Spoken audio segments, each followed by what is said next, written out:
نحمده ونصلي على رسوله الكريم اما بعد فاعوذ بالله من الشيطان الرجيم بسم الله الرحمن الرحيم ولكل أمة جعلنا منسكا ليذكروا اسم الله على ما رزقهم من بهيمة الأنعام سبحان ربك رب العزة عما يصفون وسلام على المرسلين والحمد لله رب العالمین۔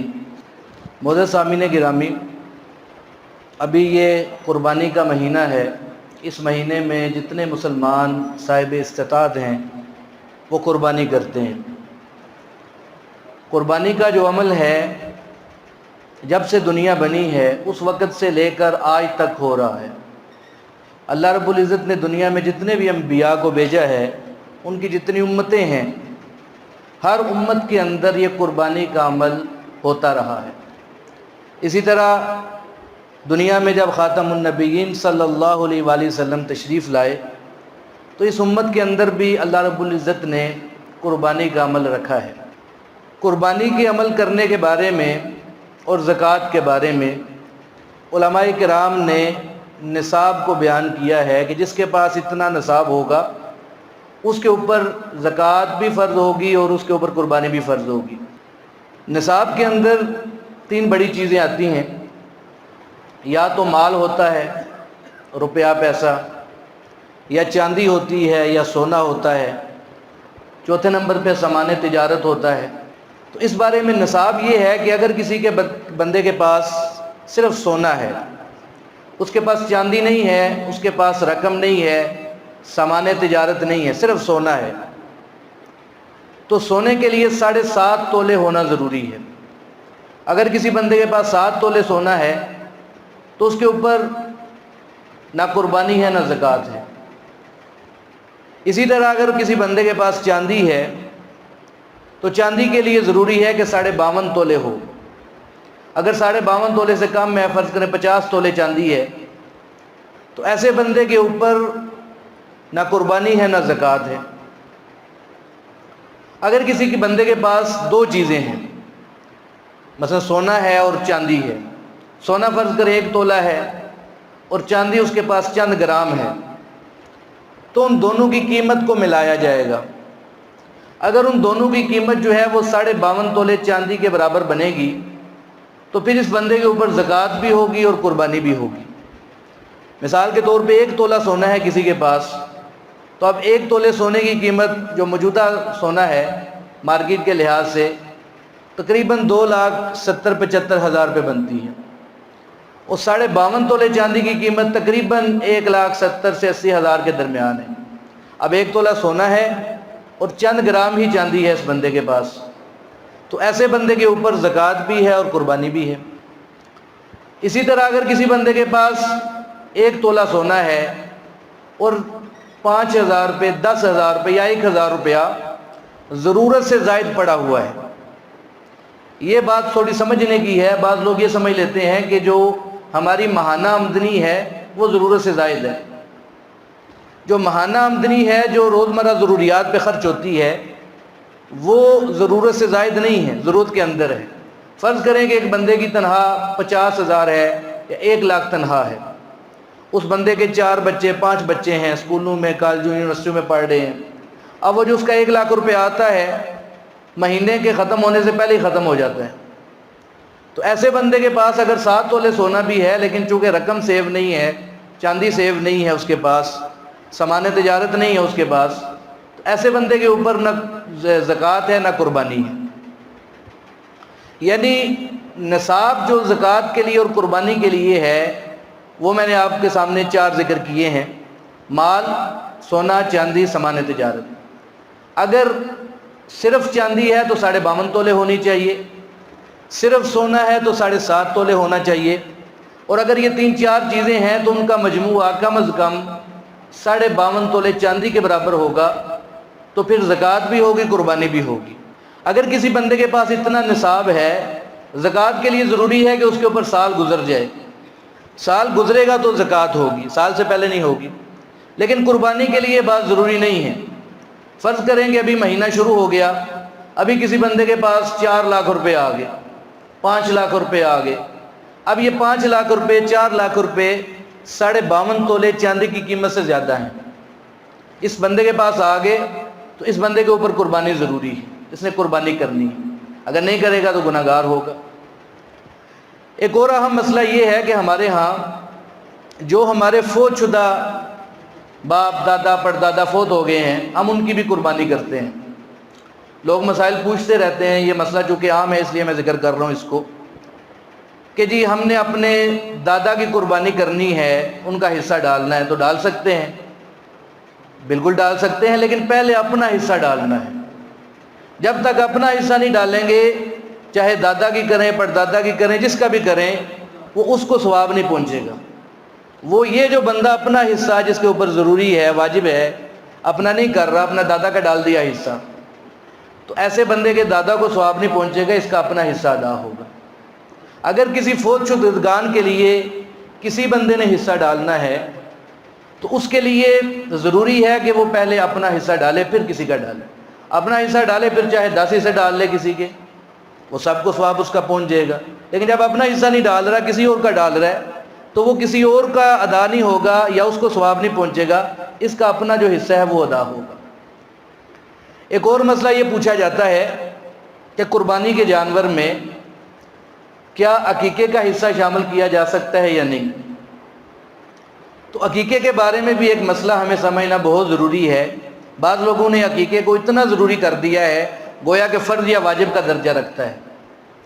یاد رکھیں کہ عقیقہ کرنا ایک مستحب عمل ہے، کر لیں تو ثواب ہے، نہ کریں تو گناہ کوئی نہیں، لیکن ہم نے اس کو اتنا لازمی کر دیا کہ کوئی غریب بندہ جس کے پاس کھانے کے لیے نہیں ہے، بڑی مشکل سے اخراجات پورے ہوتے ہیں، اب وہ قرض لے کر عقیقے کر رہے ہیں، تو عقیقہ کرنا ایک مستحب عمل ہے، کر لیں تو ثواب ہے، نہ کرے گناہ کوئی نہیں۔ تو اس مستحب عمل کو ہم نے فرض یا واجب کا درجہ دے دیا، لیکن جس کو اللہ رب العزت نے مال دیا ہے، مالدار ہے وہ، اس کو تو لازمی کرنا چاہیے، لیکن جس کے پاس مال کی کمی ہے، بڑی مشکل سے اس کے گھر کے اخراجات پورے ہوتے ہیں، تو اس کے لیے یہ ایک مستحب عمل ہے، نہ کرے، کوئی اس میں گناہ نہیں، کوئی حرج کی بات نہیں ہے۔ ہم نے صرف ناک رکھنے کے بھی لوگ کیا کہیں گے اس کام کے لیے، لوگ کیا کہیں، میں عقیقہ نہیں کروں گا، لوگ کہیں گے بھی عقیقہ نہیں کیا تم نے، تو لوگوں کے لیے نہیں کرنا، ہم نے اللہ کے لیے عمل کرنا ہے۔ اللہ تعالیٰ ہمیں اپنے لیے عمل کرنے کی توفیق عطا فرمائے۔ عقیقہ کرنا لڑکے کے لیے 2 حصے ہیں، لڑکی کا 1 حصہ ہے۔ اگر کوئی مالدار ہے، اپنا قربانی بھی کر رہا ہے اور عقیقہ بھی کرنا چاہتا ہے، تو ایک ہی جانور کے اندر قربانی کے اور عقیقے کے حصے بھی شامل کیے جا سکتے ہیں۔ ایک اور اہم بات یہ ہے کہ بعض لوگ ایسے ہوتے ہیں کہ جن کی بظاہر جو کمائی ہے وہ حرام ہوتی ہے۔ مثال کے طور پہ ایک بندہ بینک کے اندر کام کرتا ہے، ایک بندہ شراب بیچتا ہے، سب کو پتہ ہے کہ وہ اس بندے کی دکان ہے، وہ شراب بیچ رہا ہے، یا ایک بندے کی کمائی ٹوٹل حرام کے اوپر ہے، سود کے اوپر مبنی ہوتی ہے۔ ہمارے گاؤں میں بھی کچھ بندے ایسے ہیں جو سود کا کام کرتے ہیں، اللہ سب کو ہدایت عطا فرمائے۔ میں نام نہیں لیتا، مناسب نہیں نام لینا، لیکن اگر ایسے بندے جن کا سب کو پتہ ہے کہ ان کا کام ہی سود کا ہے، ان کا کام ہی جوئے کا ہے، ان کا کام ہی شراب کا ہے، اس کے علاوہ کوئی کمائی کا ذریعہ نہیں ہے، تو ایسے بندے کا حصہ اگر قربانی میں شامل کر لیا جائے تو کسی کی قربانی قبول نہیں ہوگی۔ یہ بڑا نازک معاملہ ہے، اللہ تعالی ہمیں صحیح طریقے سے قربانی کرنے کی توفیق عطا فرمائے۔ ایک اور مسئلہ جو ان دنوں میں بڑا وائرل ہوتا ہے کہ جی بھینس کی قربانی یا کٹے کی قربانی ہم کر سکتے ہیں نہیں کر سکتے۔ بھینس کی یا کٹے کی قربانی کرنا یہ جائز ہے، یہ گائے کی ایک قسم ہے، علماء کرام نے لکھا ہے۔ تو جس طرح گائے کی قربانی کرنا جائز ہے، ویڑے کی قربانی کرنا جائز ہے، اسی طرح بھینس کی یا کٹے کی قربانی کرنا بھی جائز ہے۔ اس میں کسی قسم کا کسی کو شک و شبہ نہیں ہونا چاہیے۔ ماشاءاللہ سوال کیا ہے انکل بوٹا صاحب نے، اللہ تعالیٰ ان کو جزائے خیر عطا فرمائے، کہ اللہ کے نبی صلی اللہ علیہ وآلہ وسلم قربانی فرمایا کرتے تھے اور قربانی میں اپنی امت کا حصہ بھی فرمایا کرتے تھے۔ دیکھیں یہ حضور صلی اللہ علیہ وسلم کی محبت ہے اپنی امت کے ساتھ، کہ ابھی ہم پیدا نہیں ہوئے اس وقت، اور پیدا ہونے سے پہلے 14 صدیاں پہلے اللہ کے نبی صلی اللہ علیہ وسلم ہمارے ساتھ کتنی محبت فرما رہے ہیں کہ میرے قیامت تک جو امتی آئیں گے ان سب کو اس کا ثواب پہنچے گا۔ ایک ہے عام بندے کی قربانی کرنا، ایک ہے اللہ کے نبی صلی اللہ علیہ وسلم کی قربانی کرنا۔ اور اس عام بندہ چاہے ارب بندے مل جائیں، کروڑوں بندے مل جائیں، نبی کی قربانی کے برابر نہیں ہو سکتے۔ جو اجر و ثواب، جو اخلاص، جو للہیت جو نبی کی قربانی میں ہے وہ عام بندوں میں نہیں ہے۔ تو اللہ کے نبی صلی اللہ علیہ وآلہ وسلم نے اپنی قربانی میں ہمیں بھی شامل فرمائے۔ تو سوال یہ پوچھ رہے ہیں کہ اگر ایک بندہ ایک جانور پورا ہی اللہ کے نبی صلی اللہ علیہ وسلم کے نام کے لیے قربان کر دے تو کیا ایسا کرنا جائز ہے؟ بالکل جائز ہے، لیکن اس سے پہلے ضروری ہے کہ وہ اپنی قربانی کرے۔ اگر ایک بندہ اپنی قربانی نہیں کرتا، وہ کہتا ہے کہ میں اللہ کے نبی صلی اللہ علیہ وسلم کے نام کی قربانی کروں گا، تو ایسے بندے کی اپنی قربانی ادا ہوگی، وہ ادا نہیں ہوگی۔ تو اللہ کے نبی صلی اللہ علیہ وسلم کے لیے چاہے ایک جانور قربان کریں، 10 جانور بھی کوئی بندہ کر سکتا ہے، 100 جانور بھی کوئی کرنا چاہے کر سکتا ہے، لیکن پہلے اپنی قربانی کرنی۔ جب اپنی کر لے گا پھر اللہ کے نبی صلی اللہ علیہ وسلم کے لیے، بلکہ میں تو یہ کہتا ہوں جیسے اس حضور صلی اللہ علیہ وآلہ وسلم کے اس عمل سے ہمیں ایک بات پتہ چلی ہے کہ اللہ کی رحمت محدود نہیں ہے، غیر محدود ہے۔ ہم نے اللہ کی رحمت کو بڑا محدود بنا لی ہے۔ ہم لوگ عمرے کے لیے جاتے ہیں، اللہ تعالیٰ سب کو توفیق عطا فرمائے۔ ہم کیا کرتے ہیں؟ عمرہ کرتے ہیں صرف اپنی نیت سے کہ میں عمرہ کر لوں، یا بعض بندے جو ذرا زیادہ حوصلہ دکھاتے ہیں، میں اپنے جو ہمارا والد دادا فوت ہو گیا اس کے نام کا عمرہ کر دیا، دادی فوت ہو گئی اس کے نام کا عمرہ کر دیا۔ یاد رکھیں کہ ایک عمرے کے اندر آدم علیہ السلام سے لے کر قیامت تک آنے والے جتنے مسلمان ہیں ان سب کی نیت ہو سکتی ہے، جو فوت ہو گئے ہیں یا جو زندہ ہیں، ان سب کی نیت کر کے عمرہ کیا جا سکتا ہے۔ ہم کیا کرتے ہیں؟ محدود کرتے ہیں، ایک کو ثواب ملے، 2 کو ملے، بس۔ بھئی اللہ کی رحمت غیر محدود ہے۔ بندہ عمرہ کرتا ٹائم تو اتنا ہی لگے گا، 7 چکر لگائیں گے بیت اللہ کے، 7 صفا مروہ، ٹائم تو اتنا لگنا ہے، لیکن اگر اپنی نیت کو وسیع کر لیں گے، اللہ کی رحمت غیر محدود ہے، تو سارے انسانوں کو اس کا ثواب مل جائے گا۔ اللہ تعالیٰ ہمیں ایسا کرنے کی توفیق عطا فرمائے۔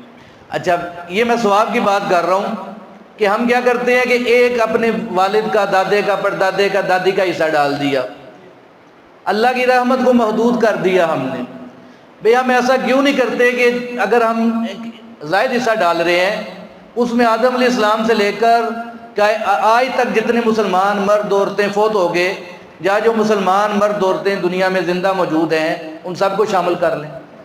نیت یہ کرنی ہے نا ہم، اللہ رب العزت سب کو ثواب عطا فرما دیں گے۔ اللہ تعالیٰ ہمیں ایسا کرنے کی توفیق عطا فرمائے۔